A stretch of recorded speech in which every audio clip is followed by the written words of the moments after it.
Assalamualaikum warahmatullahi wabarakatuh. Bayangkan, suatu sore di rumah yang tiba-tiba terasa sangat sepi, seorang istri muda duduk sendirian di sofa.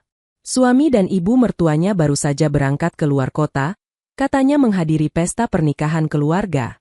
Dengan hati tulus, ia yang menyiapkan koper, bekal perjalanan, bahkan mendoakan mereka sebelum mobil meninggalkan halaman rumah.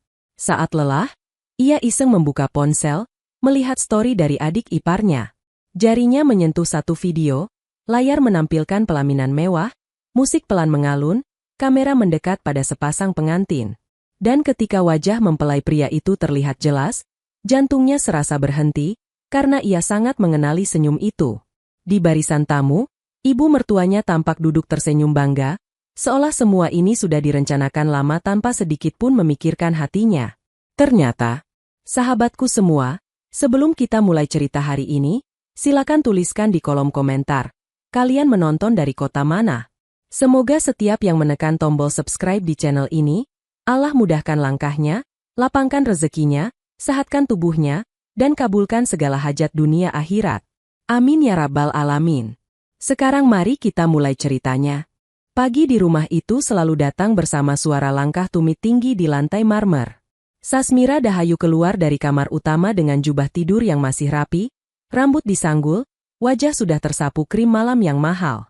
Ia tidak pernah terlihat kusut, seolah semua hal di dunia sudah diatur untuk tunduk di bawah perintahnya. Di dapur, Nayara Elvani menyiapkan sarapan. Tangan kirinya mengaduk bubur oat, tangan kanan memegang wajan berisi telur. Bau bawang putih tumis bercampur aroma roti panggang. Kerudung polos yang ia pakai sedikit basah di ujung, bekas uap dari panci. "Bu, kopi pekatnya sudah jadi," kata Nayara pelan, membawa cangkir ke meja makan. Sasmira duduk di kursi paling ujung, kursi yang selalu dibiarkan kosong bila ia belum datang. Ia melirik cangkir, mengangkatnya, lalu mencicip sedikit. "Masih kurang 1 sendok gula," komentar Sasmira tanpa menatap Nayara. "Sudah berapa kali aku bilang, lidahku tidak sama dengan lidah keluargamu." Nayara mengangguk cepat. "Maaf, Bu. Saya tambahkan lagi," ujarnya sambil meraih cangkir itu dengan 2 tangan. Di dalam hati, ia menghitung, ini sudah bulan ke-7 ia tinggal di rumah itu. Sejak menikah dengan Raksa Diandra, Nayara belum pernah benar-benar merasa rumah ini menjadi miliknya juga. Di dinding ruang tamu memang sudah ada foto pernikahan mereka, tetapi di udara, aura kepunyaan masih milik Sasmira sepenuhnya. Raksa turun dari tangga dengan kemeja rapi dan dasi yang sudah setengah terpasang. Ia melewati dapur, menyentuh punggung Nayara sebentar. "Pagi," ucapnya singkat. "Pagi, Mas," jawab Nayara sambil tersenyum, meski suaranya nyaris tenggelam oleh suara televisi yang dinyalakan Sasmira. Raksa duduk di kursi samping ibunya. Sasmira langsung merapikan kerah anak semata wayangnya itu dengan gerakan penuh sayang. "Jadwalmu hari ini padat," kata Sasmira. "Ingat makan siang yang layak. Kau kepala keuangan, tidak boleh sampai jatuh sakit." Raksa mengangguk. "Iya, Bu." Nayara menaruh piring di depan mereka, lalu kembali ke dapur mengambil piringnya sendiri. Ia sudah terbiasa duduk di ujung meja, sedikit menjauh, agar bisa cepat beranjak bila ada yang lupa diambil. Meja makan besar itu seperti panggung yang tidak pernah benar-benar mengundangnya menjadi bintang. "Besok aku ada arisan," ucap Sasmira di sela makan. "Mereka semua istri orang-orang berpengaruh. Kalau kau ikut, Nayara, kau harus siap menanggung pandangan mereka." Nayara menelan makanan pelan. "Kalau ibu merasa saya belum pantas, saya bantu di rumah saja," ia menjawab hati-hati. "Begitu lebih baik," sahut Sasmira. "Arisan itu bukan tempat belajar. Kelasnya beda." Raksa tidak menimpali. Ia sibuk menatap layar ponsel, membaca pesan dari kantor. Nayara menatap suaminya sebentar, mengharap sekilas pembelaan, namun tidak ada. Setelah sarapan, Raksa bersiap berangkat. Nayara menatap punggung suaminya saat pria itu memutar kunci mobil. Dulu, sebelum menikah, mereka sering berbicara tentang mimpi hidup sederhana namun hangat. Nayara yang lulusan akuntansi di sebuah kampus kecil membayangkan bisa bekerja bersama suaminya, mungkin membuka usaha kecil. Kenyataan yang ia jalani justru membuatnya lebih sering memegang pel, bukan buku laporan. Saat pintu gerbang tertutup, Nayara kembali ke dapur. Asisten rumah tangga membantu membereskan piring. Sasmira duduk di ruang tamu sambil menggulir layar ponsel, melihat katalog kebaya terbaru. Tolong lap meja dengan benar, ucapnya tanpa menoleh. Ada jejak minyak. Kalau nanti ada tamu, mereka akan pikir aku tidak mengurus rumah sendiri. Nayara mengambil lap dan membersihkan meja sekali lagi. Ia sudah hafal, di rumah ini, kesalahan kecil bisa membesar menjadi bahan cerita di telinga keluarga besar. Siang harinya, saat rumah agak sepi, Nayara duduk di kamar yang ia bagi dengan Raksa. Di lemari, di bawah tumpukan baju, tersimpan map coklat berisi ijazah dan beberapa sertifikat pelatihan akuntansi. Ia menarik map itu, membukanya pelan. Setiap lembar kertas mengingatkannya bahwa ia bukan hanya perempuan yang pandai menggoreng dan mengepel. Dulu, ia bekerja sebagai staf pembukuan di sebuah toko grosir. Ia terbiasa memegang angka dan catatan panjang. Setelah menikah, atas permintaan Raksa dan Sasmira, ia berhenti. Fokus saja di rumah. Waktu itu Sasmira berkata, keluarga seperti kita butuh istri yang mengurus dari dalam. Nayara menutup map. Ia tidak menyesal memilih pernikahan, hanya kadang bertanya dalam hati apakah benar pilihannya berarti harus melepaskan semua yang ia pelajari. Di atas meja rias, jam kecil berdetak pelan. Waktu bergerak, dan ia merasa ikut bergerak, meski sering dalam lingkaran yang sama. Malam nanti, seperti biasa, ia akan kembali berdiri di dapur, memasak makan malam, lalu duduk di ujung meja mendengarkan obrolan yang sebagian besar tidak mengikut sertakannya. Namun di sela semua rutinitas itu, ada satu kebiasaan kecil yang selalu ia jaga. Menulis di buku harian sebelum tidur, menumpahkan luka hari itu dalam kalimat-kalimat yang hanya diketahui dirinya dan Tuhan. Hari terus berlalu, dan di halaman-halaman buku itu, tanpa Nayara sadari, sedang terbentuk jejak perjalanan seorang perempuan yang perlahan belajar mengenali nilainya sendiri. Sabtu siang, rumah terasa lebih ramai dari biasanya. Velia Nandira, adik perempuan Raksa, datang bersama suaminya, Aksara Jendra. Mereka membawa 2 kotak kue tart kecil, hadiah dari kafe langganan. Biar rumah ini ada manis-manisnya sedikit, canda Velia sambil memeluk Nayara. Hubungan Nayara dengan Velia cukup dekat. Velia tidak pernah terang-terangan merendahkannya. Justru dari mulut Velia, Nayara sering mendengar pembelaan lembut yang sayangnya jarang dihiraukan Sasmira. Bagaimana kerjaan suamimu? Tanya Nayara saat mereka berdua di dapur menata piring. Lumayan. Proyek lagi banyak. Jawab Velia. Raksa gimana? Belakangan ini sering aku lihat dia pulang larut. Nayara tersenyum tipis. Katanya lembur laporan. Velia mengangguk, lalu menatap wajah Nayara dengan cermat. Kalau kau butuh teman cerita, kau tinggal kirim pesan, katanya lembut. Di ruang makan, Sasmira sudah duduk, mengenakan kebaya hijau. Aksara duduk di sebelah Raksa. Obrolan mengalir, mulai dari proyek kantor sampai rencana liburan. Kapan Nayara ikut bantu di kantor? Tanya Aksara sopan. Setahuku ia lulusan akuntansi. Raksa tertawa kecil. Biarlah ia jaga rumah.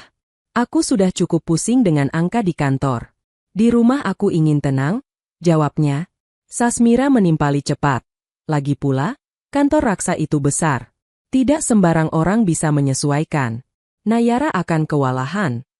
Nayara menatap piringnya. Lidahnya pahit, padahal sup buatan tangannya cukup gurih.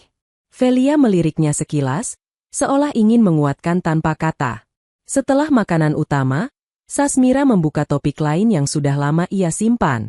Ngomong-ngomong, teman-temanku mulai bertanya, kapan aku menggendong cucu? Ucapnya. Raksa menggigit bibir. Nayara langsung merasakan jantungnya berdebar. Kami sedang berusaha, Bu, kata Raksa. Berusaha bagaimana? Sudah setahun menikah, belum ada tanda apa-apa, desak Sasmira. Jangan-jangan memang masalahnya di sini, ujarnya sambil melirik Nayara. Pipi Nayara memanas.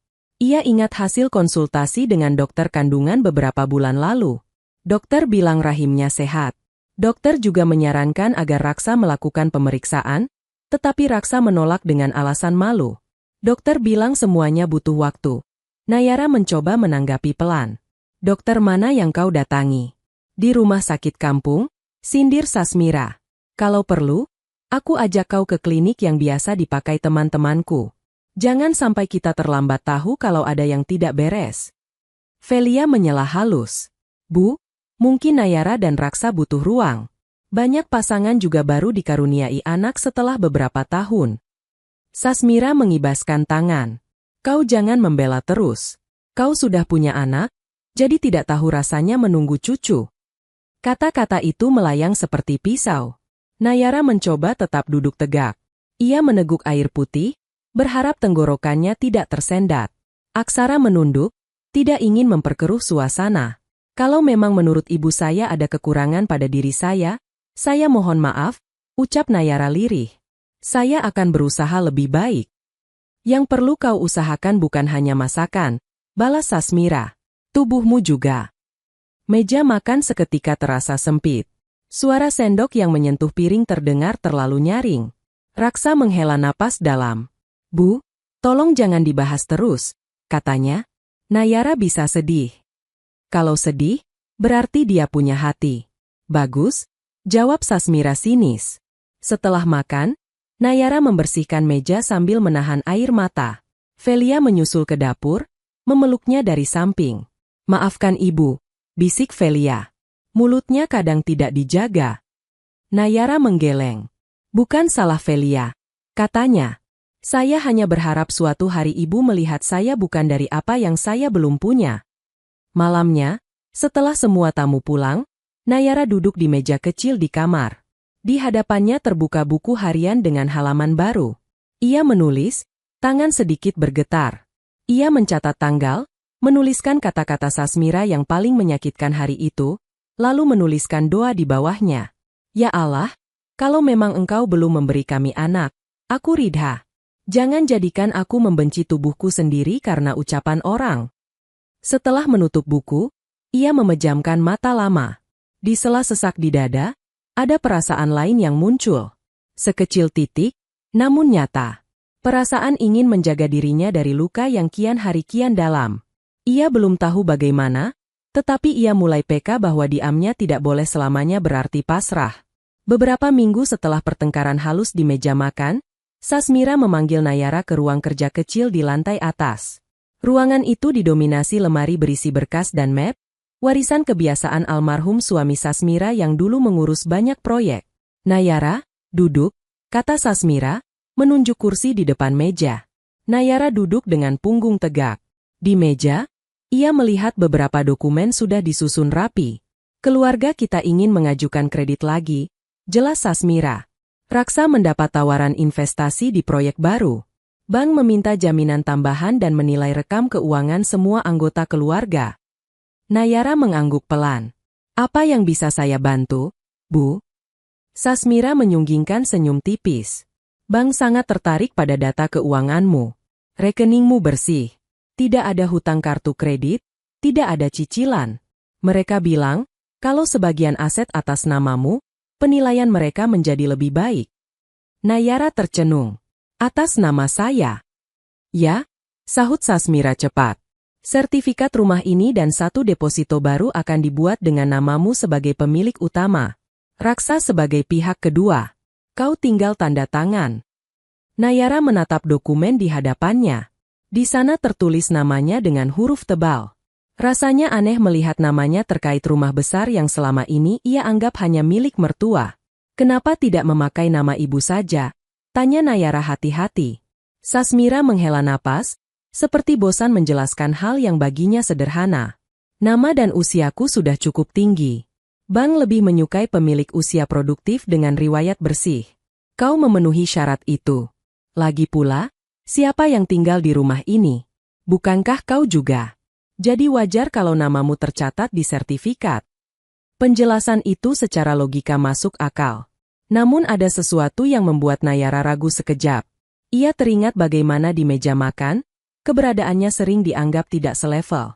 Kini, ketika menyangkut urusan bank, namanya justru sangat dibutuhkan. Raksa setuju dengan ini? Tanya Nayara. Sasmira mengambil ponsel, membuka pesan, lalu menunjukkan. Ada pesan dari Raksa yang berbunyi singkat. Bilang saja aku mendukung. Biar semua proses lebih mudah. Nanti aku jelaskan ke Nayara. Melihat itu, hati Nayara sedikit tenang. Sejak kecil, ia diajarkan untuk percaya pada suami. Ia mengambil pulpen. Baik, Bu. Kalau ini demi kebaikan bersama, saya tanda tangan, ucapnya. Satu persatu, ia menorehkan tanda tangan di lembar sertifikat dan berkas deposito.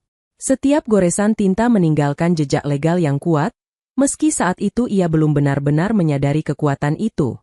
Beberapa hari kemudian, Nayara ikut Raksa ke kantor notaris untuk menyelesaikan proses. Notaris yang berkacamata tebal menjelaskan dengan tenang.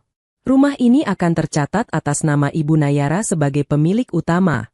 Dalam catatan, suami sebagai pihak yang berkaitan melalui ikatan keluarga.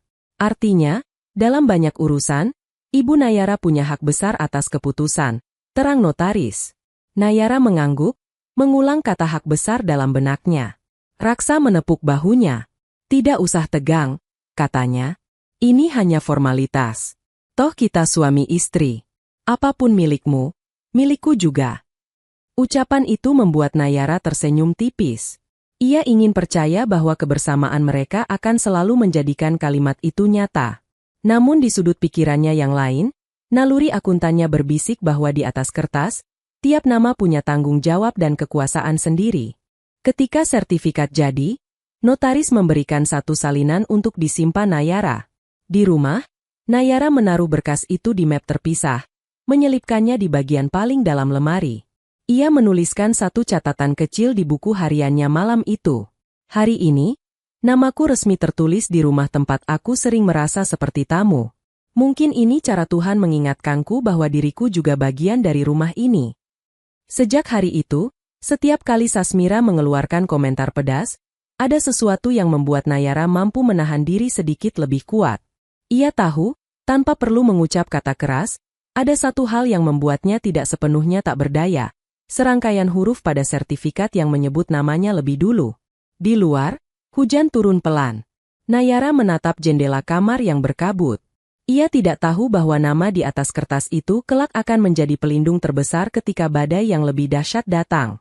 Untuk saat ini, ia hanya menarik selimut dan memejamkan mata, mencoba tidur dengan hati yang sedikit lebih tenang daripada kemarin.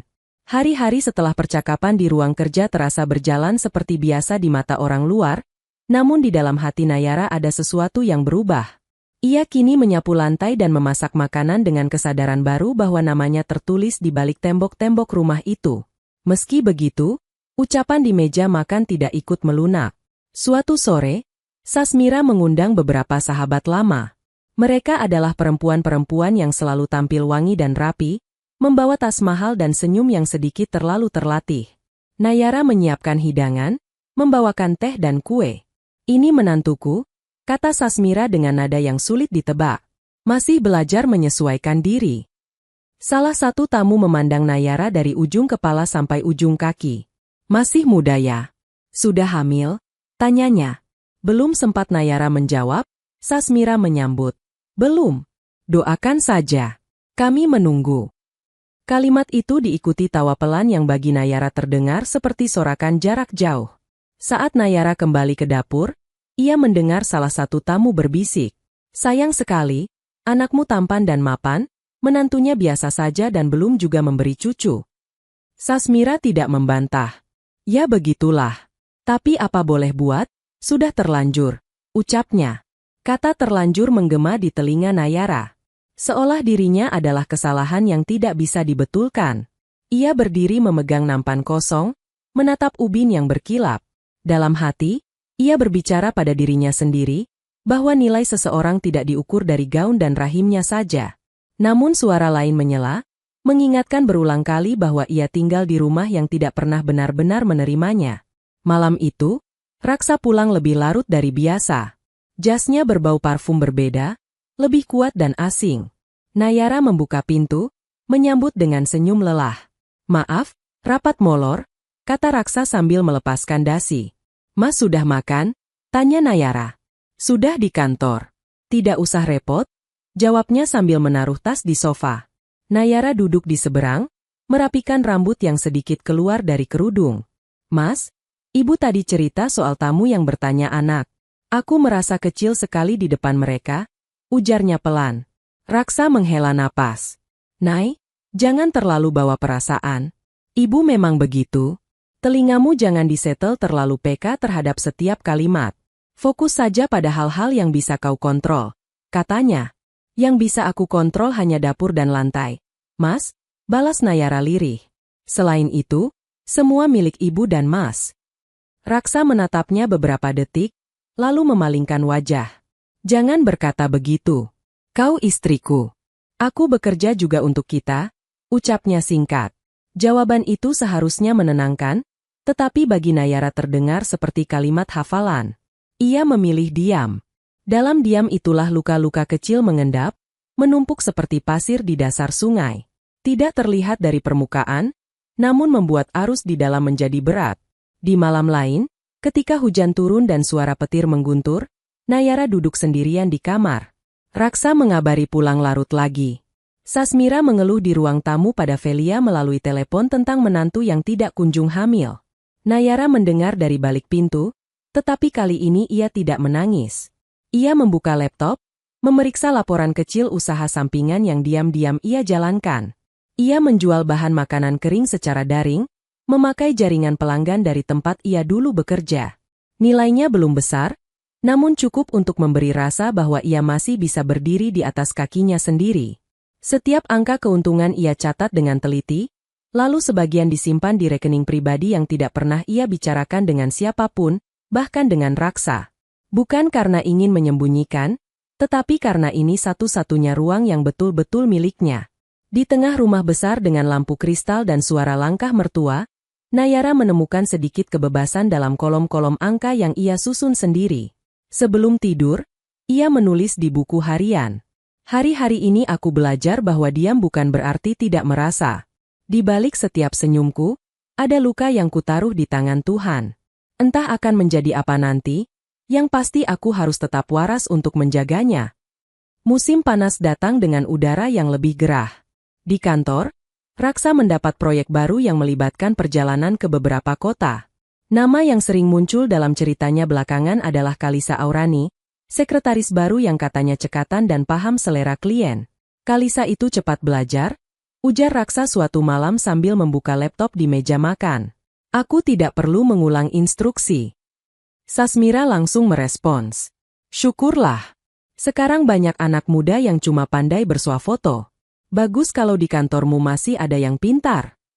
Nayara menyajikan teh hangat. Kalisa yang sering Mas sebut itu lulusan mana? Tanyanya ramah. Entahlah, aku tidak hafal. Yang penting kerjanya bagus, jawab Raksa sambil terus mengetik. Di hari lain, Sasmira pulang membawa tas belanja dan bercerita dengan antusias. Aku barusan bertemu Kalisa di pusat perbelanjaan. Cantik sekali. Sopan. Dia memanggilku tante, kata Sasmira. Dia bilang sering lembur bersama Raksa. Katanya Raksa sangat perfeksionis. Nayara menahan diri untuk tidak menanggapi terlalu banyak. Ia hanya tersenyum dan berkata, syukurlah kalau Mas punya tim yang baik. Namun di malam hari, ketika Raksa mengirim pesan bahwa ia lembur lagi, bayangan Kalisa muncul tanpa diundang. Nayara mencoba berhusnuzan, mengingatkan dirinya bahwa suaminya seorang profesional.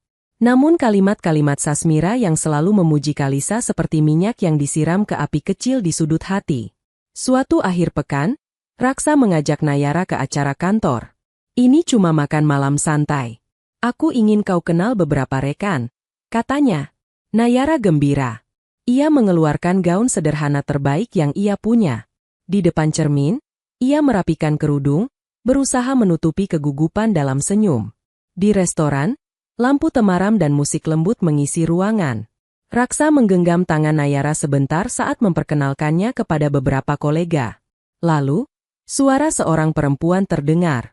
Pak Raksa, sapa Kalisa sambil mendekat. Perempuan itu tinggi dengan rambut hitam yang diikat rapi. Ia mengenakan gaun sopan namun elegan. Ini istri saya, Nayara, kata Raksa. Kalisa mengulurkan tangan dengan senyum ramah. Senang sekali akhirnya bertemu langsung. Pak Raksa sering bercerita tentang ibu, ujarnya. Nayara membalas salam dengan hangat.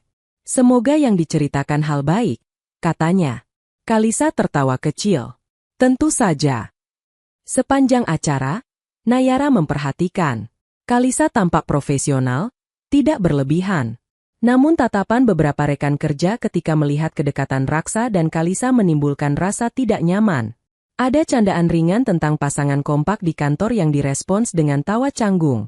Dalam perjalanan pulang, Nayara mencoba membuka pembicaraan.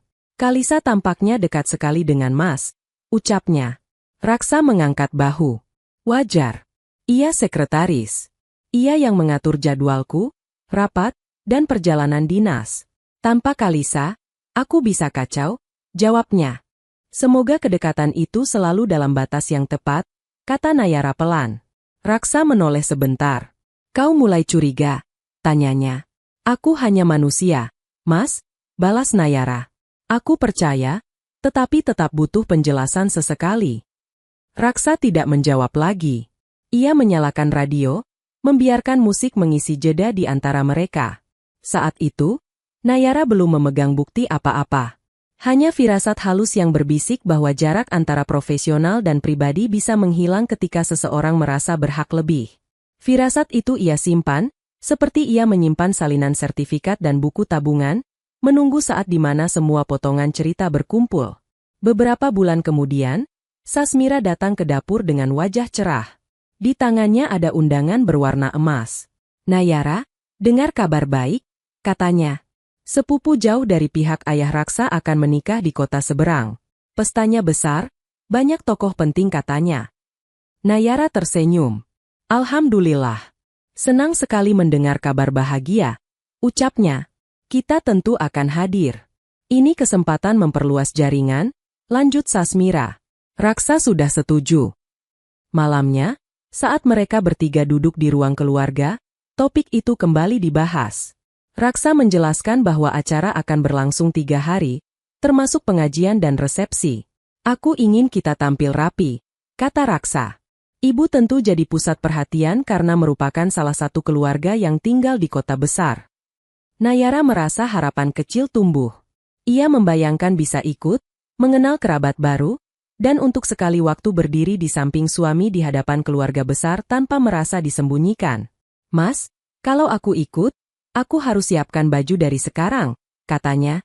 Sasmira menoleh cepat. Kau ikut? Tanyanya. Nayara mengangguk ragu. Kalau diperbolehkan, tentu akan menyenangkan. Sasmira menghela napas panjang, seolah mempertimbangkan. Sebenarnya, pesta ini akan sangat padat. Banyak sesi formal. Aku khawatir kau kelelahan. Lagi pula, kau belum punya gaun yang benar-benar sesuai standar tamu di sana. Aku tidak ingin orang lain salah menilai keluarga karena penampilanmu yang terlalu sederhana. Kalimat itu menampar halus. Nayara terdiam. Raksa duduk di tengah, menimbang. Bagaimana kalau Nayara jaga rumah saja? Usul Raksa akhirnya. Perjalanan cukup jauh. Kalau kau ikut, Nay, aku akan khawatir. Di rumah pun perlu ada yang mengurus. Pembantu tidak bisa diandalkan sepenuhnya. Nayara menunduk. Kalau Mas merasa begitu lebih baik, saya menurut, katanya, meski hatinya menolak. Sasmira tampak lega. Ya, begitu saja. Kau bisa bantu mengecek rumah, menyirami tanaman, dan menjawab bila ada tetangga yang bertanya. Bilang saja kami pergi ke pesta keluarga besar yang tidak bisa ditinggalkan. Beberapa hari ke depan dipenuhi persiapan. Sasmira mencoba kebaya, memadukan dengan perhiasan. Raksa membeli setelan baru, mengirim foto ke Kalisa untuk dimintai pendapat. Nayara menyiapkan koper, memeriksa obat, dan menata semua keperluan perjalanan dengan teliti. Malam sebelum keberangkatan, Nayara duduk di tepi ranjang. Raksa sedang sibuk mengemas berkas kerja yang mungkin dibawa sekalian. Mas, panggil Nayara pelan. Kalau nanti ada kesempatan, kirimi aku foto pestanya. Aku ingin lihat suasananya. Raksa berhenti sejenak, menatap istrinya. Ada rasa bersalah yang melintas cepat di matanya, namun segera tertutup. Nanti kalau sempat, jawabnya singkat. Nayara mengangguk. Meski di dalam hati ia bertanya mengapa permintaan sesederhana itu membuat suaminya terlihat ragu. Ia tidak tahu bahwa pesta yang mereka bicarakan bukan pernikahan sepupu, melainkan pernikahan yang melibatkan suaminya sendiri sebagai mempelai. Subuh keesokan harinya, mobil siap di halaman. Sasmira memeluk Nayara sekilas, memberi beberapa instruksi terakhir. Raksa menggenggam tangan istrinya sebentar. "Jaga dirimu. Kalau ada apa-apa, kirim pesan," katanya. "Mas juga. Hati-hati di perjalanan," balas Nayara. Mobil melaju, meninggalkan gerbang yang perlahan tertutup. Nayara berdiri sampai suara mesin menghilang. Udara pagi terasa kosong, seperti rumah yang tiba-tiba kehilangan sebagian suara. Ia masuk kembali, merapikan ruang tamu, lalu duduk di sofa dengan ponsel di tangan. Di layar, tidak ada pesan baru. Hanya ikon-ikon aplikasi yang selama ini menemaninya ketika dunia nyata terlalu ramai dengan penilaian. Ia belum tahu, dari salah satu aplikasi sederhana itu, pintu menuju kebenaran akan terbuka lebar. Sehari setelah keberangkatan, rumah terasa sangat sunyi. Asisten rumah tangga pulang kampung sebentar karena Sasmira mengizinkan, dengan syarat Nayara tetap tinggal menjaga rumah. Hari itu, hanya desiran kipas angin dan suara kendaraan jauh yang terdengar. Nayara mengisi waktunya dengan mencuci sprei, menyapu halaman, dan mengecek stok bahan makanan. Sesekali ia memandang jam dinding, membayangkan Raksa dan Sasmira sudah sampai di kota tujuan, mungkin sedang bersiap untuk acara pengajian. Menjelang sore, lelah menyergap. Nayara duduk di sofa, menyalakan ponsel.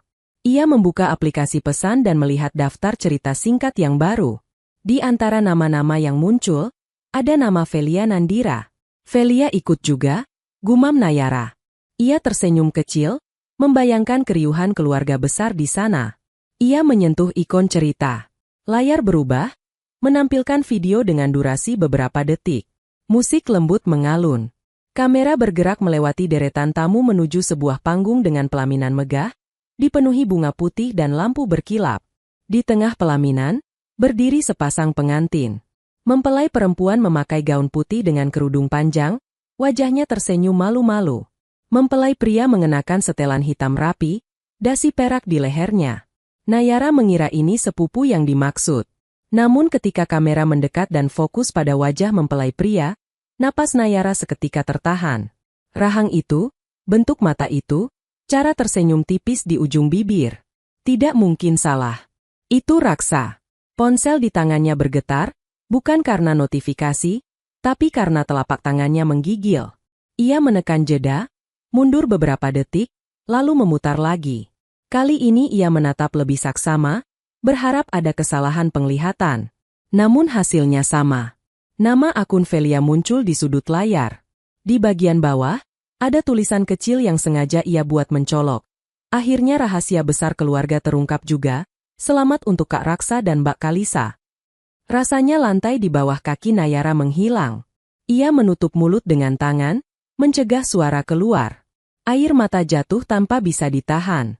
Di sekitar, ruangan tetap sunyi, seolah rumah tidak peduli pada kepingan hati yang berjatuhan. Ia masih memegang ponsel ketika cerita berganti ke video berikutnya. Kali ini, kamera menyorot Sasmira yang duduk di kursi kehormatan, tersenyum bangga. Di belakangnya, beberapa kerabat berkomentar tentang betapa serasinya pasangan pengantin. Nayara mematikan suara, tetapi terus menatap. Di layar, ia melihat suaminya mengucap janji, memasang cincin di jari Kalisa. Semua berlangsung di hadapan banyak orang, seolah pernikahan pertama dengan dirinya tidak pernah ada. Beberapa menit ia hanya diam, tenggelam dalam keterkejutan. Namun salah satu kebiasaan lamanya sebagai pencatat kembali muncul. Dengan tangan yang masih gemetar, ia membuka lagi cerita Velia dari awal. Satu persatu, ia mengambil tangkapan layar. Foto pelaminan, close-up Raksa dan Kalisa, gambar Sasmira yang tertawa. Setelah itu, ia keluar dari aplikasi dan membuka buku catatan kecil di meja. Dengan tulisan yang sedikit berantakan, ia menulis waktu dan tanggal, lalu menuliskan satu kalimat pendek. "Suamiku menikah lagi tanpa sepatah kata pun di depanku." Tangisan kembali pecah, kali ini lebih tenang, tanpa suara. Ia membiarkan air mata mengalir sampai habis, lalu mencuci muka di kamar mandi. Menatap pantulan dirinya di cermin, ia hampir tidak mengenali perempuan dengan mata bengkak itu. Apakah aku begitu tidak berharga hingga mereka merasa tidak perlu memberitahuku? Batinnya. Namun di balik luka yang menganga, suatu kesadaran lain mulai menyelinap. Mereka mungkin menganggapnya lemah dan tidak mengerti, tetapi mereka lupa satu hal.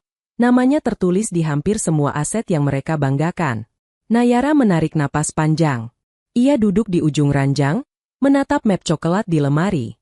Perlahan, ia bangkit, mengambil map itu, dan membuka satu persatu salinan sertifikat yang ada di dalamnya. Di setiap lembar, namanya tercetak jelas di baris pertama. Ia mengusap huruf-huruf itu dengan ujung jari, seolah memastikan bahwa dunia masih punya tempat yang mengakui keberadaannya. Kalau mereka bisa merahasiakan pernikahan sebesar itu dariku, bisiknya pada diri sendiri, aku juga boleh menyusun rencanaku sendiri tanpa mereka tahu. Dengan ponsel di tangan dan map di pangkuan, Nayara menatap layar kosong beberapa detik. Lalu, perlahan, ia mulai mencari nomor bank dan notaris yang pernah mengurus dokumen-dokumen itu. Malam masih panjang, dan untuk pertama kalinya, luka dan ilmu yang ia miliki berjalan beriringan. Malam turun perlahan, membawa gelap ke setiap sudut rumah. Lampu ruang tamu padam, hanya lampu kamar yang menyala temaram. Nayara duduk di lantai, bersandar pada sisi ranjang. Ponsel tergeletak di sampingnya, layar sudah redup, namun bayangan pelaminan dan wajah raksa masih terus menari di benaknya. Air mata yang semula deras mulai berkurang, berganti rasa perih yang mengendap.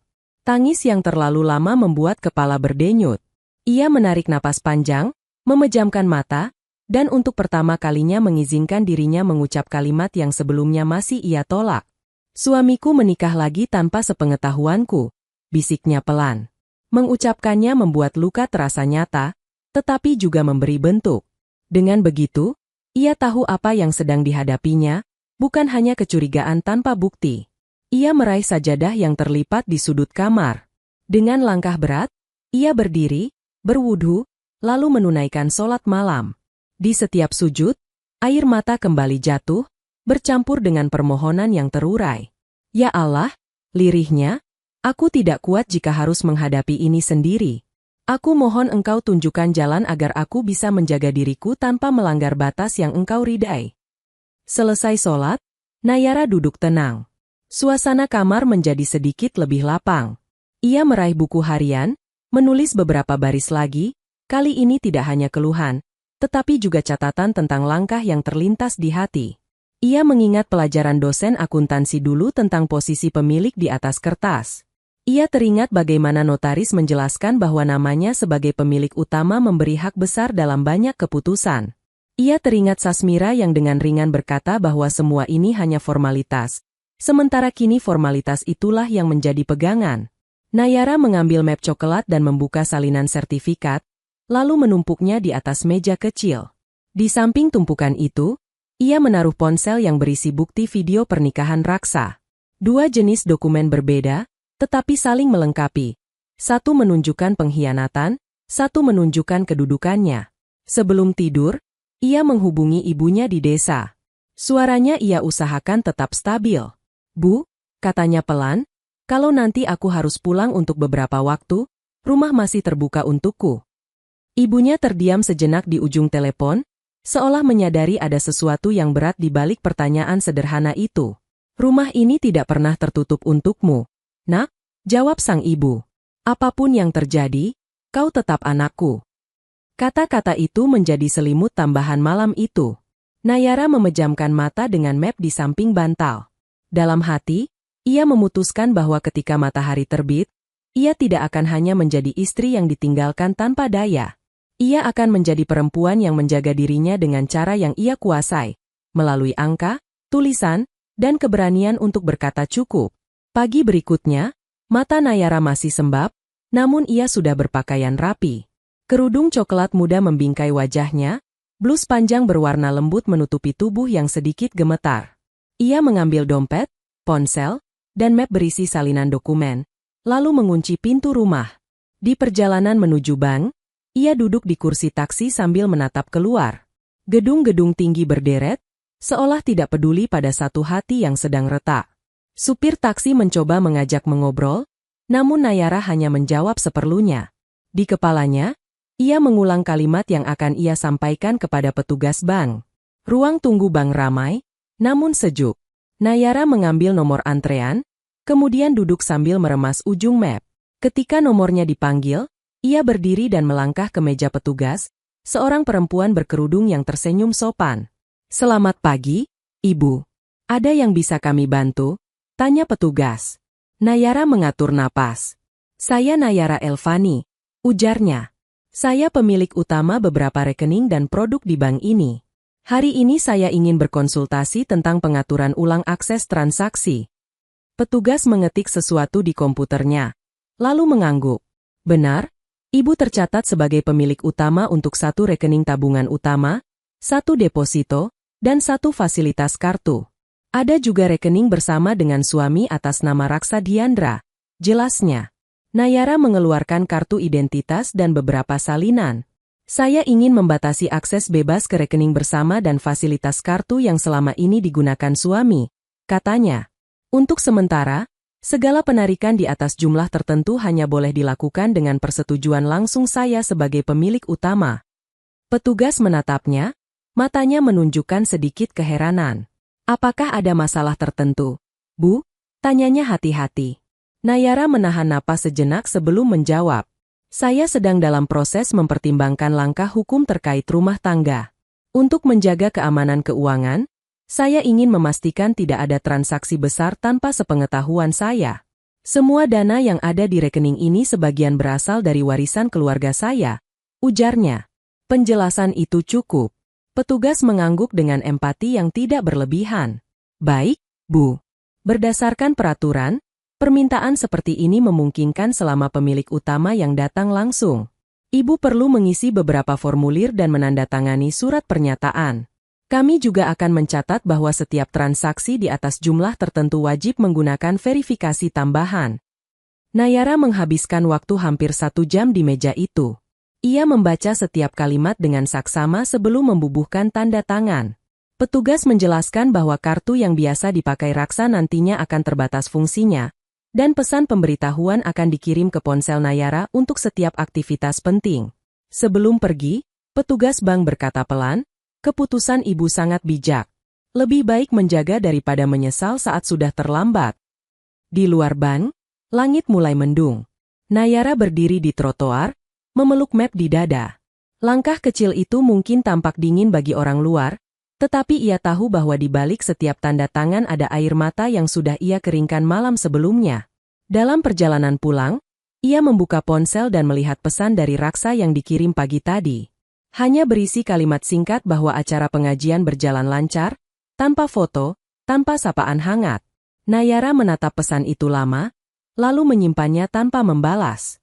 Hati dan kepalanya kini berjalan di 2 jalur yang sama. Jalur menerima kenyataan dan jalur menyusun perlindungan. Keesokan harinya, Nayara melanjutkan langkah. Tujuannya kali ini adalah kantor notaris yang dulu mengurus sertifikat rumah dan deposito. Gedungnya tidak terlalu besar, namun terlihat rapi dengan papan nama di depan pintu. Begitu masuk, ia disambut aroma kertas dan tinta yang khas. Seorang resepsionis menanyakan keperluannya, lalu mempersilakan duduk sambil menunggu. Nayara menggenggam map, merasakan jari-jarinya kembali dingin. Tak lama, seorang pria parubaya berkacamata keluar dari ruang kerja dengan senyum ramah. "Ibu Nayara, silakan masuk," katanya. "Sudah lama tidak bertemu." Nayara berdiri dan mengikuti. Di dalam ruangan, rak-rak penuh map berjejer rapi. Notaris itu, yang bernama Darian Anggasta, mempersilakan Nayara duduk. "Bagaimana kabar keluarga?" tanya Darian. Nayara menarik napas pelan. "Kabar lahiriah baik, Pak," jawabnya hati-hati. "Namun saya datang hari ini karena ingin memahami secara jelas posisi saya sebagai pemilik dalam dokumen yang pernah kita urus." Darian mengangguk, tidak menekan dengan pertanyaan pribadi. Ia membuka berkas di komputernya, lalu mengambil beberapa map dari rak. Satu persatu, ia menampilkan salinan sertifikat rumah, kendaraan, dan deposito. "Di sini tertulis Ibu Nayara sebagai pemilik utama rumah," jelas Darian sambil menunjukkan nama di baris pertama. "Suami Ibu tercantum sebagai pihak yang ikut menandatangani, tetapi bukan pemilik tunggal. Untuk mobil, Pemilik sah juga atas nama ibu. Depositonya pun demikian. Nayara mengamati. Huruf-huruf di kertas terasa lebih berat dari sebelumnya. Artinya, jika ada keputusan penting terkait penjualan atau penggunaan aset sebagai jaminan, persetujuan saya wajib ada, tanyanya. Betul? Jawab Darian. Tanpa tanda tangan ibu, secara hukum penggunaan aset itu bisa dipermasalahkan. Mengapa? Apakah ada yang ingin mencoba memakai aset ini tanpa sepengetahuan ibu? Nayara terdiam sejenak. Ia tidak ingin membuka seluruh aib. Saya baru saja mengetahui bahwa suami melakukan hal besar tanpa berdiskusi dengan saya, ujarnya jujur. Saya tidak ingin kejutan itu berlanjut ke urusan harta. Saya ingin tahu batas yang bisa saya jaga.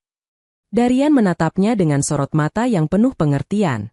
Ibu melakukan hal yang tepat dengan memastikan ini sejak awal.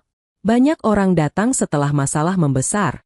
Katanya, jika ibu perlu, saya bisa menyiapkan salinan resmi semua dokumen ini, lengkap dengan penjelasan tertulis mengenai kedudukan ibu. Nayara mengangguk.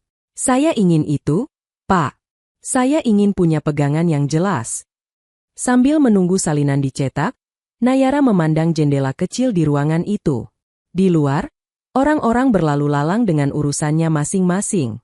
Tidak ada yang tahu bahwa di dalam ruangan kecil ini, seorang perempuan sedang menata ulang keberaniannya. Ketika map berisi salinan dokumen berpindah ke tangannya, Nayara merasa seolah sedang memegang perisai. Bukan untuk memukul, melainkan untuk melindungi diri jika serangan datang lagi. Sebelum Nayara pamit, Darian menambahkan satu kalimat yang menempel di benaknya. Kadang manusia menganggap cinta cukup untuk menutup semua luka, kata Darian. Padahal, cinta juga perlu dijaga dengan kejelasan hak dan kewajiban. Ibu sudah menjaga bagian ibu dengan baik. Perjalanan pulang terasa berbeda. Di dalam taksi, Nayara membuka sedikit map dan menatap namanya yang berderet di setiap lembar. Ia menyandarkan kepala ke jendela, membiarkan bayangan masa lalu melintas. Di antara semua kenangan tentang senyum raksa, kini terselip gambar pelaminan bersama Kalisa. Gambar itu membuatnya sadar bahwa ia tidak bisa lagi menggantungkan seluruh hidup pada janji lisan. Sampai di rumah, ia menyimpan map di laci yang ia kunci. Lalu, ia berdiri di tengah ruang tamu, menatap sekeliling. Dinding, sofa, lampu gantung, semua yang dulu membuatnya merasa seperti tamu, kini ia pandang sebagai tempat yang juga punya ikatan dengannya secara sah. Di meja, ponselnya bergetar. Ada pesan dari Velia yang hanya berisi kalimat, "Kak, nanti kalau sudah siap, aku ingin bicara." Nayara menatap pesan itu tanpa langsung menjawab. Ia tahu adik iparnya mungkin juga terjebak di antara kesetiaan dan pertanyaan. Hari itu, alih-alih merasa hancur, Nayara merasakan sedikit rasa tegak di dalam dirinya. Luka tetap ada, namun kini ditemani pengetahuan bahwa ia tidak sepenuhnya tanpa pegangan di dunia yang sering memihak yang bersuara paling keras. Beberapa hari berlalu. Nayara menjalani rutinitas seperti biasa, seolah tidak ada yang berubah. Ia tetap memasak, tetap membersihkan rumah, tetap berkabar dengan ibunya. Namun di sela semua itu, ia menyiapkan mental untuk hari kepulangan. Pesan singkat dari Raksa datang pada pagi itu. "Kami pulang sore ini," tulisnya. "Siapkan rumah." Hanya itu. Tidak ada cerita tentang pesta, tidak ada foto keluarga, tidak ada kabar apapun tentang pernikahan yang terlihat jelas di layar ponsel. Nayara menatap pesan itu, lalu menutup layar. Ia membersihkan ruang tamu dengan teliti, bukan untuk menyambut mereka dengan kebahagiaan, tetapi karena ia ingin ruang itu menjadi saksi yang layak untuk percakapan yang akan datang. Ia menyusun beberapa gelas di meja, menyiapkan air putih, menyapu halaman. Gerakannya tenang, namun setiap detik terasa panjang. Menjelang sore, suara mesin mobil terdengar mendekat. Nayara berdiri di ambang pintu. Pagar dibuka, dan mobil memasuki halaman. Dari kursi depan, Raksa turun dengan wajah lelah namun ada sinar aneh di matanya. Dari kursi tengah, Sasmira turun dengan kebaya mewah yang masih terlipat rapi. Di belakang, pintu lain terbuka. Kalisa melangkah keluar, mengenakan pakaian sederhana namun jelas baru. Di jari manisnya berkilau cincin emas yang Nayara kenali coraknya dari video. Di belakang mereka, Velia dan Aksara juga turun dari mobil lain, Wajah Velia terlihat diliputi kegelisahan. Nayara merasakan jantungnya berdebar, namun ia menahan diri. Ia menunduk sedikit, memberi salam. "Assalamualaikum," ucapnya. "Waalaikumsalam," jawab Sasmira, lalu segera mengangkat dagu. "Nayara, hari ini keluarga kita berubah. Ada kabar yang harus kau terima dengan lapang dada," katanya. Raksa berdiri di sisi ibunya, mengusap tengkuknya yang tegang. Kalisa menunduk, memeluk tasnya erat. Sasmira melanjutkan, "Lihatlah, ini Kalisa Aurani. Kau sudah bertemu sebelumnya. Di kota seberang, kami telah menikahkan Raksa dengan Kalisa. Semua dilakukan secara terhormat, disaksikan keluarga besar." Kalimat itu menggantung di udara. Velia menunduk, tidak sanggup menatap Nayara. Aksara menarik napas panjang tanpa berkata apa-apa. Raksa akhirnya membuka suara. "Nay, aku tahu ini berat. Aku tidak bermaksud menyakitimu. Tapi kondisi pekerjaan dan tuntutan keluarga membuat hubungan dengan Kalisa berkembang. Di acara kemarin, pernikahan terjadi. Aku ingin kita bisa hidup berdampingan dengan damai," ujarnya. Nayara menatap satu persatu wajah di depannya. Wajah yang dulu menyambutnya sebagai menantu, wajah suami yang dulu berjanji setia, wajah perempuan yang tadi malam berdiri di pelaminan. Keheningan beberapa detik terasa seperti ruang kosong yang sangat jauh. "Aku belum mengatakan apapun," kata Nayara dengan suara pelan namun terdengar jelas. "Mari kita bicarakan di dalam rumah. Di meja makan." Sasmira mengernyit. "Kau ingin menginterogasi kami?" tanyanya ketus. "Aku hanya ingin kita duduk dan melihat hal yang sama," jawab Nayara. "Ada sesuatu yang perlu kalian lihat juga." Tanpa menunggu tanggapan, Nayara berbalik dan melangkah ke ruang makan. Langkahnya mantap, meski lututnya hampir lemas. Di meja, ia sudah menyiapkan tumpukan map dan ponsel yang tadi siang ia isi ulang dayanya. Raksa, Sasmira, Kalisa, Velia, dan Aksara menyusul masuk. Kursi ditarik, suara gesekan kayu terdengar pelan. Udara di ruangan itu seperti menahan napas. Nayara berdiri di sisi meja, memandang mereka. "Kalian ingin aku menerima kenyataan baru," katanya. "Sebelum itu, izinkan aku menunjukkan kenyataan lain yang mungkin kalian abaikan." Ia meraih ponsel di meja, siap memutar kembali rekaman yang menjadi awal dari semua. Ruangan menjadi sangat sunyi, hanya suara detik jam yang terus berjalan, menandai bahwa waktu tidak berhenti menunggu siapapun, bahkan ketika sebuah rumah tangga sedang retak. Di titik itulah, tanpa mereka sadari, keseimbangan kuasa dalam rumah itu mulai bergeser. Bukan dengan teriakan, tetapi dengan keberanian sebuah hati yang terlalu lama dipandang remeh. Nayara menyalakan ponsel dan membuka folder yang ia beri nama sederhana, "Pesta." Jempolnya bergerak mantap, tidak lagi bergetar seperti malam pertama kali ia menonton rekaman itu. Ia menatap sebentar layar yang menyala, lalu mengangkat ponsel sehingga semua di meja makan bisa melihat. "Aku ingin kita menyamakan cerita dulu," ucapnya tenang. "Ini yang kulihat sehari setelah kalian berangkat." Ia menekan tombol putar. Musik lembut mengalun dari speaker kecil. Pelaminan dengan dekorasi bunga putih muncul di layar, dikelilingi tamu yang bersorak. Kamera bergerak mendekat pada pasangan pengantin. Raksa menegang di kursinya. Wajahnya memucat ketika menyadari sudut pengambilan gambar persis sama seperti yang ia lihat sehari sebelumnya dari kamera resmi. Sasmira mengerutkan dahi, tampak tidak nyaman. Kalisa menggigit bibir, menunduk makin dalam. Velia menahan napas, sementara Aksara memandang ke arah lain. Di layar, Raksa tersenyum, memegang buket bersama Kalisa. Di bagian bawah layar, nama akun Velia terlihat jelas, dengan tulisan yang Nayara hafal di luar kepala. Akhirnya rahasia besar keluarga terungkap juga, selamat untuk Kak Raksa dan Mbak Kalisa. Ketika video berakhir, ruangan seolah ikut mati.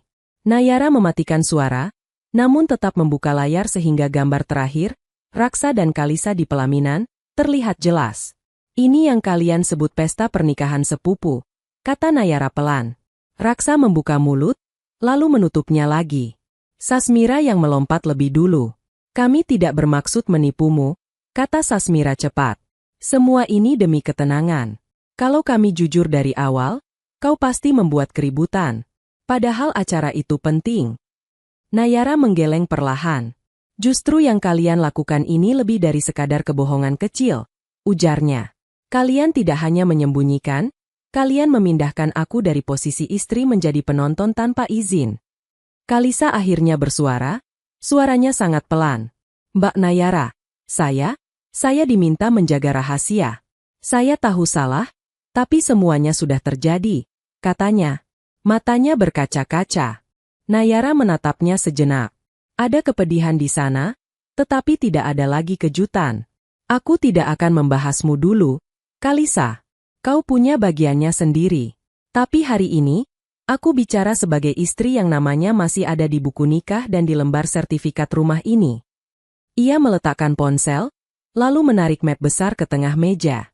Satu persatu, ia mengeluarkan salinan sertifikat rumah, mobil, dan deposito, menatanya sehingga tulisan nama pemilik terlihat jelas.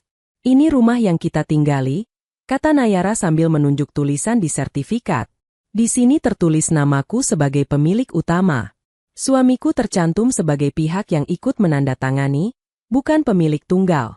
Mobil di garasi, deposito, semuanya memakai pola yang sama. Sasmira menyipitkan mata. Itu hanya administrasi, ujarnya. Semua orang tahu aku dan Raksa yang bekerja keras. Mungkin, sahut Nayara. Tapi administrasi itulah yang dilihat bank dan hukum. Kalian sendiri yang memintaku menjadi pemilik utama karena riwayat keuanganku dianggap bersih. Aku tidak pernah mempermasalahkannya. Aku pikir kita saling percaya. Ia berhenti sejenak, mengatur napas, lalu melanjutkan dengan suara yang terasa lebih mantap daripada yang pernah ia dengar dari dirinya sendiri. Kalian memilih menikahkan Raksa tanpa berdiskusi denganku. Kalian berbohong bahkan ketika aku bertanya apa acaranya. Itu artinya kepercayaan yang selama ini kuberi sudah kalian lempar. Raksa memijat pelipisnya. Nay, aku tidak ingin membahas detail seperti ini. Pernikahan dengan Kalisa sudah sah. Sekarang tugas kita mencari cara agar semuanya berjalan damai, katanya. Damai yang seperti apa? Tanya Nayara, masih tanpa meninggikan suara. Damai di mana aku tinggal di rumah yang sama, menyiapkan makan untuk suami yang menikah diam-diam, sementara ibu mertua menjadikanku bayangan saja. Tidak ada yang menjawab. Hanya suara jam dinding yang kembali terdengar jelas. Nayara merapikan berkas di depannya, seolah mengatur ulang garis batas yang selama ini kabur. Mulai hari ini, aku tidak akan lagi berpura-pura tidak tahu, katanya. Jika kalian punya rencana apapun yang menyangkut hidupku, kalian tidak bisa lagi mengabaikan suaraku. Ia menyentuh ponsel sekali lagi, menonaktifkan layar. Dalam diam itu, tanpa teriakan, Nayara telah menarik garis pertamanya. Beberapa detik keheningan terasa seperti selimut tebal yang menekan dada semua orang di ruangan. Raksa akhirnya memecahnya. Kau mau apa sebenarnya, Nay? Tanyanya dengan nada letih. Kalau kau ingin marah, aku mengerti. Tapi jangan bawa-bawa urusan bank segala. Itu bisa menyulitkan pekerjaanku. Nayara menatapnya. Ada kelelahan yang sama di matanya, tetapi sekaligus keteguhan yang tak pernah Raksa lihat sebelumnya. Ia menarik sebuah amplop dari map dan meletakkannya di depan Raksa. Aku tidak membawanya, aku sudah melakukannya, ucap Nayara. Raksa mengangkat alis, lalu membuka amplop itu. Di dalamnya ada salinan surat dari bank yang menyatakan perubahan pengaturan rekening dan pembatasan akses transaksi. Ia membaca cepat, bibirnya bergerak tanpa suara. Mulai tanggal ini, setiap penarikan di atas jumlah tertentu memerlukan verifikasi dari pemilik utama, yaitu aku, jelas Nayara. Kartu yang biasa kau pakai masih bisa dipakai untuk transaksi kecil. Tapi untuk yang besar, bank akan menghubungiku dulu. Sasmira berseru, kau berani sekali mengatur uang kami seperti itu. Nayara menoleh pelan. Selama ini, ketika nama dan rekam jejakku dipakai untuk mengurus kredit dan fasilitas, tidak ada yang protes. Tidak ada yang bilang itu uangku. Tapi ketika aku melindungi diriku dari kemungkinan penyalahgunaan, mendadak semuanya menganggap aku berlebihan. Raksa menutup surat bank itu, wajahnya mengeras. Ini akan mengganggu pengeluaran usaha. Aku butuh fleksibilitas, katanya. Kalau kau ingin memakai aset atas namaku untuk usaha, itu bisa dibicarakan baik-baik, jawab Nayara. Namun setelah aku melihat video itu, aku tidak bisa lagi menyerahkan semuanya tanpa batas. Aku tidak sedang membalas dendam, aku menjaga hakku. Ia mengeluarkan beberapa lembar salinan lain dari notaris. Ini penjelasan tertulis dari notaris tentang kedudukanku di sertifikat dan deposito. Aku tidak akan menahan sampai kalian jatuh, tapi aku juga tidak akan diam ketika hidupku diputuskan tanpa ajak bicara. Kalisa yang sedari tadi diam, akhirnya mengangkat wajah. Mbak Nayara, aku benar-benar minta maaf, katanya dengan suara bergetar. Aku seharusnya tidak menerima pernikahan ini tanpa memastikan posisi Mbak. Aku takut menolak ketika Ibu dan Pak Raksa menekan. Nayara menatapnya lama. Aku tidak akan memintamu membatalkan apa yang sudah terjadi di pelaminan itu hari ini, ujarnya. Namun kau harus sadar, pernikahan yang dibangun di atas kebohongan akan membawa tanggung jawab yang tidak ringan. Velia menyentuh lengan Nayara dari samping. Kak, aku juga salah. Aku tidak menyangka story yang kuunggah akan pertama kali sampai ke mata kakak, ucapnya pelan. Nayara menggeleng tipis. Lewat tanganmu lah Allah menunjukkan kebenaran. Aku tidak akan menyalahkanmu, katanya. Ia kemudian kembali memandang Raksa. Aku sudah berkonsultasi dengan pengacara. Dalam waktu dekat, aku akan mengajukan permohonan cerai, ucapnya. Kalimat itu jatuh seperti batu besar ke tengah meja. Sasmira spontan berdiri, kursinya bergeser keras. Kau berani menceraikan anakku, serunya. Aku tidak menceraikan, jawab Nayara tenang. Aku yang meminta pengadilan memutuskan. Setelah apa yang terjadi, aku tidak melihat ada kejujuran yang bisa kujadikan pijakan untuk bertahan. Raksa menatapnya dengan mata merah. Kau yakin ini satu-satunya jalan? Tanyanya pelan, bukan lagi menantang, tapi seolah masih berharap ada celah kecil. Nayara menghela napas. Selama ini aku bertahan karena percaya. Kau menikah lagi tanpa sepatah kata. Ibu menutup mata pada luka yang kutahan. Aku tidak ingin menghabiskan sisa hidupku di rumah yang menjadikanku bayangan. Kalaupun harus berpisah, biarlah terjadi dengan cara yang jelas dan bersih, bukan dengan saling menghapus nama di belakang. Tidak ada lagi yang bisa dikatakan.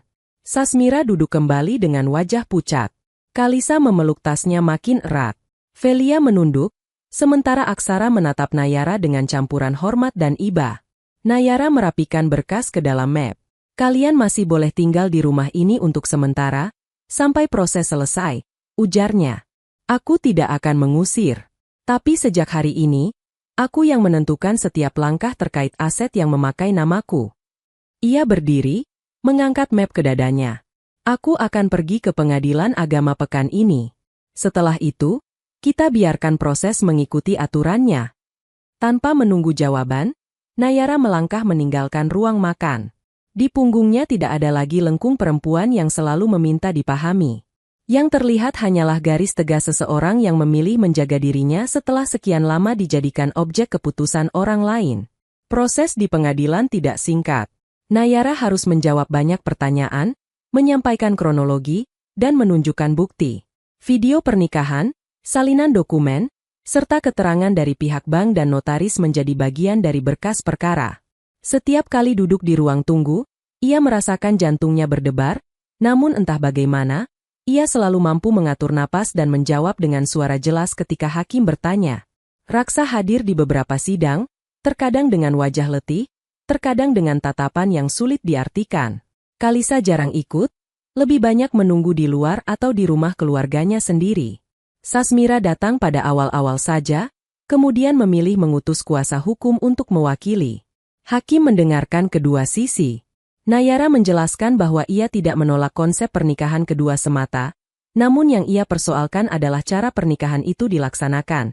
Diam-diam, penuh kebohongan, dan memposisikan dirinya sebagai istri pertama yang seolah tidak punya suara. Di hadapan hakim, ia tidak melebih-lebihkan. Ia hanya menceritakan apa adanya. Dalam salah satu sidang, ketika hakim bertanya apakah ada kemungkinan rujuk atau mempertahankan rumah tangga dengan syarat tertentu, Nayara menatap Raksa sejenak. Di matanya ada kilat kenangan tentang masa-masa awal mereka menikah, tentang janji sederhana di depan penghulu, tentang tawa mereka di rumah kontrakan dulu sebelum pindah ke rumah besar. Aku telah berusaha bertahan dalam banyak hal, Jawab Nayara akhirnya. Tapi ketika kejujuran sudah bukan menjadi dasar, aku takut jika bertahan hanya akan melahirkan kebencian yang lebih besar. Aku tidak ingin hidup dengan dendam. Lebih baik kami berpisah dengan cara yang jelas, agar masing-masing bisa memperbaiki diri. Putusan pun akhirnya dibacakan. Pernikahan Nayara dan Raksa dinyatakan berakhir. Pembagian harta mengikuti dokumen kepemilikan yang selama ini mereka sepakati sendiri. Rumah dan sebagian besar tabungan atas nama Nayara tetap menjadi haknya. Raksa mendapatkan bagian yang cukup untuk memulai hidup baru, termasuk kewajiban nafkah idah dan beberapa hal lain yang diatur agama. Di luar gedung pengadilan, langit mendung tetapi tidak hujan. Nayara berdiri memegang salinan putusan. Ibunya ada di samping, memeluk bahunya dengan hangat. Sekarang kau bebas memilih jalanmu sendiri, nak, ujar sang ibu. Nayara mengangguk. Di dalam dadanya, rasa sedih dan lega bercampur. Ia menatap ke arah Raksa yang berdiri beberapa meter dari mereka. Suaminya yang dulu, sekarang hanya seorang lelaki yang pernah berbagi rumah dan doa dengannya. Raksa melangkah mendekat, menghentikan langkah beberapa jengkal di depannya. Terima kasih karena selama ini kau sudah menjadi istri yang jauh lebih baik dari yang pantas kuterima, katanya pelan. Maaf karena aku baru mengerti nilaimu ketika semuanya terlambat. Nayara menatapnya dengan mata berkaca-kaca, namun bibirnya tersenyum tipis. Semoga kau menjaga kejujuran dalam rumah tangga yang kau pilih setelah ini, ucapnya. Jangan ulangi lagi cara yang sama pada orang lain. Luka seperti ini panjang sembuhnya. Mereka berjabat tangan sekilas, lalu berpisah. Raksa berjalan menuju mobil yang diparkir di seberang jalan, sementara Nayara dan ibunya melangkah ke arah lain. Di langkah pertama, hatinya terasa berat. Namun semakin jauh, langkahnya terasa lebih ringan. Beberapa bulan berlalu. Rumah besar yang dulu dihuni dengan rasa canggung kini menjadi tempat yang benar-benar milik Nayara. Ia tidak tinggal sendiri. Ia mengubah sebagian ruangan menjadi kantor kecil untuk usaha konsultan keuangan rumahan. Ia membantu ibu-ibu yang datang dengan wajah bingung, membawa berkas pernikahan dan sertifikat yang selama ini tidak pernah mereka baca. Jangan takut mempelajari kertas-kertas ini, katanya lembut kepada salah satu klien. Di atas kertas, hakmu tertulis. Kau hanya perlu berani membacanya. Velia sering datang membantu, menata berkas dan mengurus promosi di dunia maya. Dalam setiap kunjungan, ia selalu menyelipkan permintaan maaf yang sudah tidak perlu, namun Nayara menerimanya dengan senyum tulus. Hubungan mereka perlahan berubah menjadi persaudaraan yang tidak lagi terikat hanya oleh status sebagai ipar. Tentang Sasmira, kabar mengatakan bahwa ia kini tinggal di rumah yang lebih kecil bersama salah satu saudaranya. Ia jarang keluar, lebih banyak menghabiskan waktu dengan pengajian setempat. Sesekali, ia mengirim pesan singkat kepada Nayara, meminta maaf tanpa banyak kata. Nayara membalas dengan doa baik, tanpa menambahkan luka lama. Kalisa dan Raksa membuka usaha di kota lain. Bisnis mereka berjalan, tetapi tidak pernah semulus rencana di atas kertas. Di beberapa malam, ketika kelelahan mendera, Raksa teringat tatapan Nayara di meja makan hari itu. Bukan tatapan benci, tetapi tatapan seseorang yang akhirnya memilih menjaga dirinya sendiri. Suatu senja, Nayara berdiri di balkon rumah, menatap matahari yang perlahan tenggelam. Angin sore mengibaskan ujung kerudungnya. Di bawah, beberapa karyawan kecilnya pulang satu persatu, melambaikan tangan. Ia menarik napas, merasakan aroma tanah yang hangat setelah disiram air. Di dalam hati, ia mengucapkan syukur. Bukan karena pernah disakiti, tetapi karena diizinkan Allah bangkit dari sakit itu dengan kepala tegak. Rumah yang dulu penuh sindiran kini terpenuhi suara langkah orang-orang yang menghargainya. Di meja makan, yang dulu menjadi tempat kata-kata mengiris, kini tersaji obrolan tentang rencana usaha, tentang anak-anak pekerjanya, tentang mimpi kecil yang ingin mereka kejar. Nayara mengelus permukaan meja itu pelan. Aku dulu hampir hilang di sini, batinnya. Sekarang, di tempat yang sama, aku berdiri sebagai diriku sendiri. Malam mulai turun. Ia menutup jendela, menyalakan lampu, dan melangkah ke dapur untuk menyiapkan teh hangat. Di setiap langkah, ada kisah luka, ada jejak air mata, namun juga ada tapak baru dari seorang perempuan yang belajar bahwa menjaga haknya bukan berarti ia berhenti menjadi lembut. Justru disitulah lembut dan tegas bersatu, menjadikannya sosok yang lebih utuh daripada sebelumnya.